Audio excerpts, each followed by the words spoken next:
بسم اللہ الرحمن الرحیم الحمد للہ وحدہ والصلاة والسلام على من لا نبی بعدہ ولا رسول بعدہ ولا معصوم بعدہ ولا امت بعد امته ولا کتاب بعد کتابی اما بعد فاعوذ باللہ من الشیطان الرجیم بسم اللہ الرحمن الرحیم ومن الناس من يجادل في الله بغير علم ولا هدى ولا كتاب منير ثاني عطفه ليضل عن سبيل الله له في الدنيا خزي ونذيقه يوم القيامة عذاب الحريق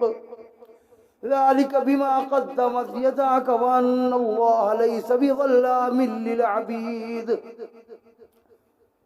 صدق الله مولانا العظيم وصدق رسوله النبي الكريم الأمين ونحن على ذلك لمن الشاهدين والشاكرين والحمد لله رب العالمين۔ اللہ جل شانہ عم نوالہ وعز برہانہ نے قیامت کے قائم ہونے کے دلائل اپنی قدرت کے بیان کرنے سے ظاہر فرمائے ہیں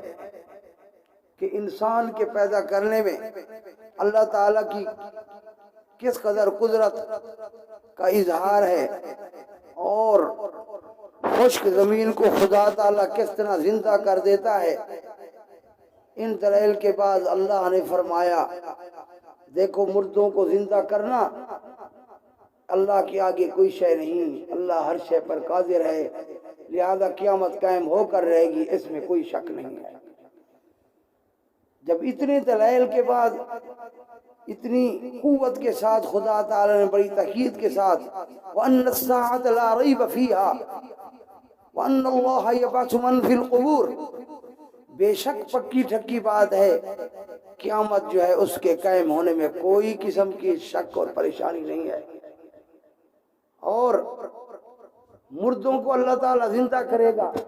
اس میں کوئی قسم کا کسی قسم کا شک نہیں ہے۔ اس کے بعد پھر اللہ تعالیٰ نے اس جملے کو دوبارہ دہرایا وَمِنَ النَّاسِ مَن يُجَادِلُ فِي اللَّهِ، پہلے فرمایا تھا وَمِنَ النَّاسِ مَن يُجَادِلُ فِي اللَّهِ بِغَيْرِ عِلْمٍ وَيَتَّبِعُ كُلَّ شَيْطَانٍ مَرِيدٍ، اب فرمایا بغیر علم ولا ہدى ولا کتاب منیر۔ لوگوں میں سے بعض لوگ پھر بھی اللہ کے احکام کے بارے میں، دین کے بارے میں جھگڑے کرتے ہیں، دین کے اندر عجیب عجیب نقص اور عجیب عجیب غلط علتیں نکالتے ہیں، دین کے مسئلوں میں عجیب عجیب کیڑے اور اعتراض کرتے ہیں بغیر علم، ان کے پاس کوئی علم کی بات نہیں ہے، ان کے پاس صرف ٹوٹکے ہوتے ہیں، شیطانی وسوسے ہوتے ہیں، ورنہ حقیقی علم ان کے پاس نہیں ہوتا۔ علم تو وہ ہوتا ہے جو دلیل پر قائم ہو، دلائل کی دنیا کا وہ ایک مانا ہوا دعویٰ ہو، اس کو کہتے ہیں علم، محض وسوسوں کا نام علم نہیں ہے۔ ولا ہدن، جہاں علم نہ ہو وہاں ہدایت بھی نہیں ہوتی، ان لوگوں کے پاس کوئی ہدایت نہیں ہے۔ ولا کتاب منیر، ان کے پاس وہ کتاب نہیں ہے جو ان کو روشنی دے، کتابیں تو ہیں لیکن وہ ان لوگوں کے وسوسے ہیں جو گمراہ ہیں۔ اس کے بعد اللہ تعالی نے پھر آگے تنبیہ فرمائی لَهُ فِي الدُّنْيَا خِزْيٌ وَنُذِيقُهُ يَوْمَ الْقِيَامَةِ عَذَابَ الْحَرِيقِ، ثانی عطفہ، ایسے قسم کے لوگ وہ اپنے پہلو کو موڑتے پھر رہے ہیں، زمین پر تکبر کی وجہ سے پہلو مار رہے ہیں، لِيُضِلَّ عَن سَبِيلِ اللَّهِ، اپنی دوڑ دھوپ، اپنے پہلو کا مارنا، اپنی محنت وہ اس میں ہے تاکہ اللہ کے راستے سے لوگوں کو گمراہ کرے، کیونکہ خود بھی گمراہ ہیں، وسوسوں میں آئے ہوئے ہیں، علم سے دور ہیں، جھوٹے وسوسے، شیطانی وسوسوں سے متاثر ہو کر گمراہ ہیں، اور پھر ان کی محنت اور ان کا پہلو کا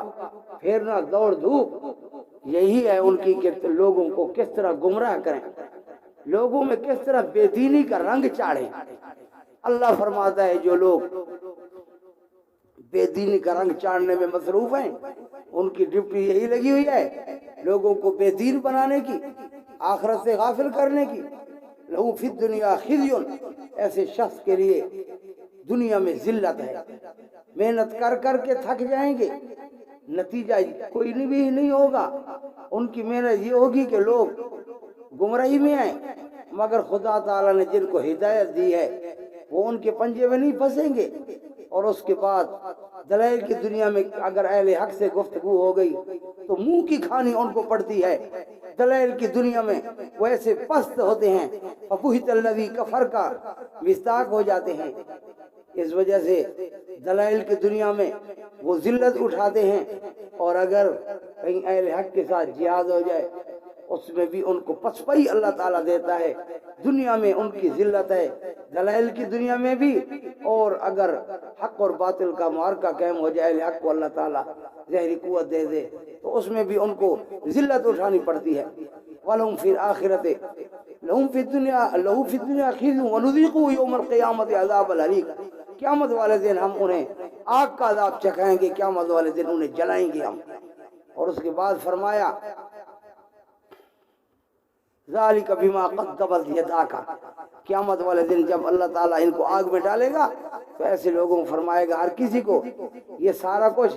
یہ ان اعمال کی وجہ سے ہے جو تیرے اپنے ہاتھوں نے پہلے بھیجے ہیں، انہی اعمال کا نتیجہ ہے۔ وَأَنَّ اللَّهَ لَيْسَ بِظَلَّامٍ لِّلْعَبِيدِ، اللہ اپنے بندوں پر ظلم کرنے والا نہیں ہے۔ یہ اللہ کی طرف سے کوئی زیادتی اور ظلم نہیں ہے تمہارے اوپر، یہ تمہارے اپنے کیے ہوئے کی سزا ہے، تمہاری اپنی حق درمی، تکبر اور بے جا اناد پرستی، تم نے اللہ اور اس کے رسول کی بات میں کان نہیں دھرا، دنیا کے گناہوں میں بے حیائیوں میں مصروف رہے، آج اسی کا نتیجہ بھگت رہے ہو۔ اللہ تعالیٰ بتانا ہی چاہتا ہے کہ اللہ ذرا بھی ظلم بندوں پر نہیں کرتا، ہر کسی کو اپنے محنت کا ثواب، جزا، عذاب سب کچھ ملے گا۔ اللہ تعالیٰ سے دعا ہے کہ اللہ تعالیٰ ہمیں آخرت کی تیاری نصیب فرمائے، قرآن کریم کی ہدایت ہمارے لیے مشعل راہ ہو۔ وآخر دعوانا الحمد للہ رب العالمین۔ تبارك الذي نزل الفرقان على عبده ليكون للعالمين نذيرا